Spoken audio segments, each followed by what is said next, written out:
Top quality और consistent performance के लिए सिर्फ सिल्वर पंप नाम याद रखना। और नीदरलैंड के हेग में नेटो देशों की बड़ी बैठक को लेकर खबर, जहां ट्रंप समेत 32 देशों के नेता पहुंचे हैं और सदस्य देशों के रक्षा बजट को बढ़ाने पर हो रही है चर्चा। आपको बता दें, महत्वपूर्ण बैठक ऐसे समय में हो रही है जिसमें कई बड़े फैसले लिए जा सकते हैं। फिलहाल नीदरलैंड के हेग में नेटो देशों की ये बड़ी बैठक, हालांकि इस बैठक को देखते हुए चर्चा संभव है रूस यूक्रेन युद्ध को लेकर भी और मिडिल ईस्ट के हालात को लेकर भी, जहां ट्रंप समेत 32 देशों के नेता पहुंचे हैं। हेग और सदस्य देशों के रक्षा बजट बढ़ाने पर चर्चा।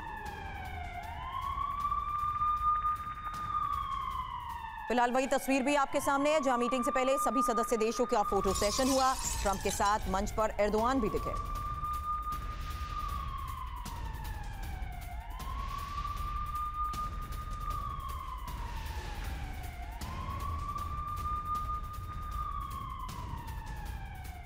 हालांकि हेग में नेटो समिट एजेंडे में क्या, ये एक बड़ा सवाल, क्योंकि यूक्रेन के समर्थन के साथ साथ नेटो में यूक्रेन की एंट्री और ईरान इजरायल जंग, रक्षा खर्च बढ़ाने पर भी फोकस, यहां तक कि हथियारों का उत्पादन और आंतरिक एकता के साथ साथ साइबर खतरे को देखते हुए भी चर्चा संभव। रक्षा उद्योग में निवेश भी एक महत्वपूर्ण मुद्दा। अब नेटो समिट में जेलेंस्की भी शामिल, ये इस वक्त की एक और बड़ी खबर है, जहां हेग में जेलेंस्की ने बड़ा बयान भी दिया। कहा नेटो पर हमले की तैयारी में है पुतिन और यूक्रेन को नेटो में शामिल करने की पैरवी भी की।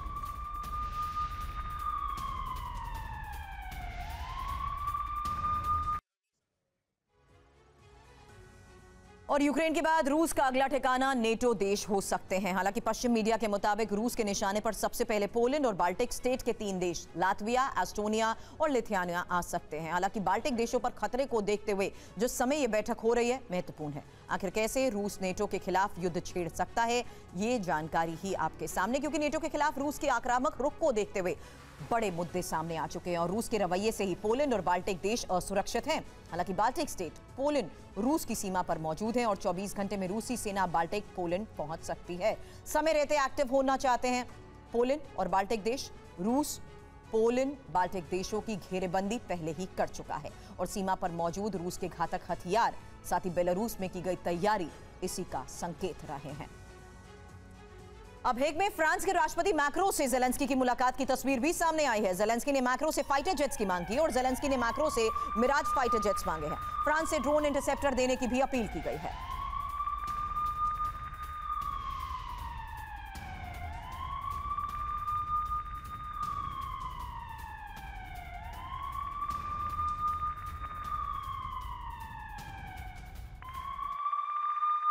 और नेटो पर डोनाल्ड ट्रंप का बयान, जहां नेटो को रक्षा गारंटी के लिए अमेरिका प्रतिबद्ध नहीं। मैं कई देशों का दोस्त बन गया हूं, ये ट्रंप ने कहा। मैं दूसरे देशों की रक्षा के लिए भी प्रतिबद्ध हूं।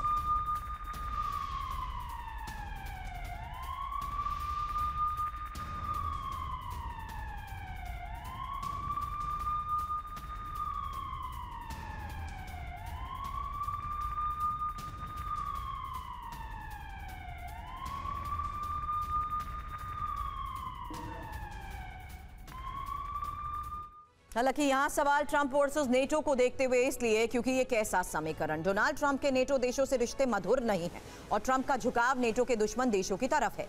ट्रंप बार बार नेटो के बजट पर भी सवाल उठाते आए हैं और नेटो पर सबसे ज्यादा खर्च अमेरिका करता है। नेटो का सालाना बजट $3.6 बिलियन का है और अमेरिका का योगदान करीब 15.8% का है। अब रूस के रोस्टोव में यूक्रेन के हमले को लेकर एक बड़ी खबर आ रही है, जहां ड्रोन हमले को रूस ने नाकाम कर दिया है। एयर डिफेंस सिस्टम ने ड्रोन को तबाह किया।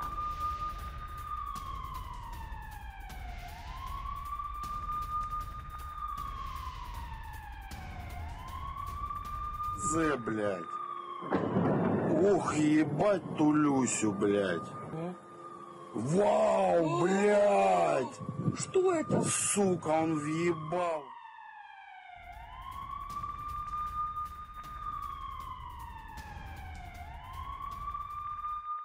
और वॉर जोन में ही रूस यूक्रेन के बीच भीषण टक्कर को लेकर एक और बड़ी खबर, जहां यूक्रेनी F-16 ने रूसी ड्रोन को मार गिराया। हमले में रूसी शाहिद ड्रोन तबाह हुआ। Еще один где-то летит.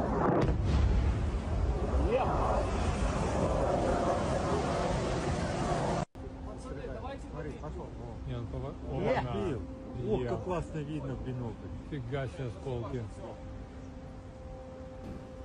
Еще один где-то летит.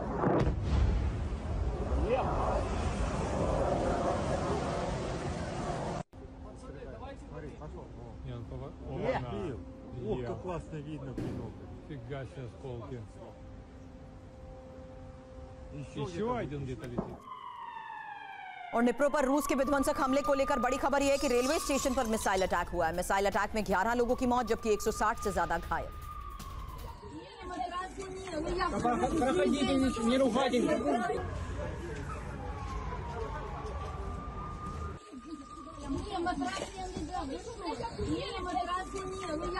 Проходите, не ругайте.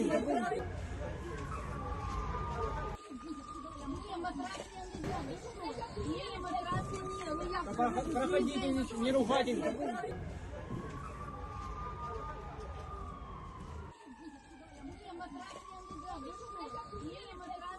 रेलवे स्टेशन पर मिसाइल अटैक की तस्वीर आपने देखी, लेकिन अब निप्रो पर रूस का ये सबसे बड़ा हमला जहां रेलवे स्टेशन कैसे दहल गया। ओडेसा और ज़ेपोरिज़िया ट्रेन रूट पर अटैक को लेकर ये खबर आई है।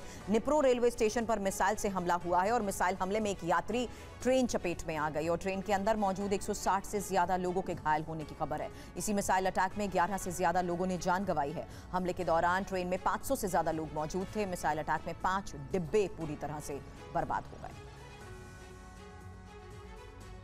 तो इस बीच ये साफ है कि किस तरीके से बड़े स्तर पर हमलों को अंजाम दिया जा रहा है, लेकिन ये पहली बार है कि किस तरीके से रेलवे स्टेशन में मिसाइल अटैक हुआ है। और निप्रो रेलवे स्टेशन पर हुए मिसाइल अटैक की ही हमले की तस्वीर के साथ साथ खबर ये कि ओडेसा ज़ेपोरिज़िया ट्रेन रूट पर ये अटैक, मिसाइल हमले में ट्रेन चपेट में आई, 11 लोगों की मौत, 160 से ज्यादा घायल।